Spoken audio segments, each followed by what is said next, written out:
For today's video pala guys is magluto ako ng pork adobo. Anyway, welcome to our mini vlog. It's me again, Romela. At dahil sa nag-request ng aking mother and father-in-law, ito kami ni Lucas. Nagluto kami ng sabay-sabay.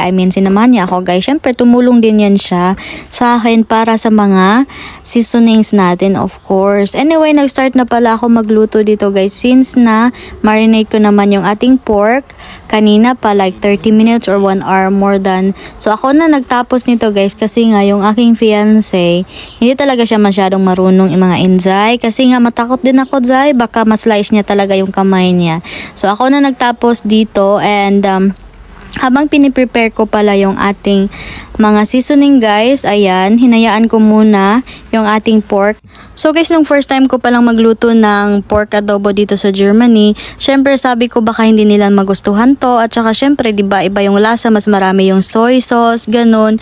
So di ko akalain guys na naging favorite talaga ng aking biyanan itong aking niluto na pork adobo from last year talaga.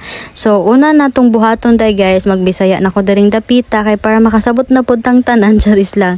Bitaw guys, ang una dyan ako nang gibuhat is gisahon na to siya and then pakupsan nimo siya para dili gud siya langsa guys pag once na lutuon na nimo siya. So I prepared what is that called?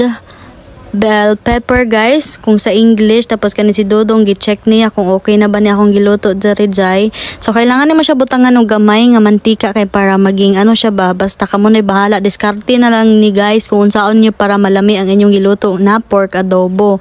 So mo ni siya akong ingredients guys, red bell pepper, wala day red ay yellow bell pepper, tapos kanang green bell pepper, and then gibutangan din ako siya gamay nga patatas guys, kaya ganahan man ko ana. So tas ang among i-partner di aning pork adobo kay pasta guys. So hapit na maluto nga to ang pork adobo, ingana ni siya kang ganda. Fertig. Yeah.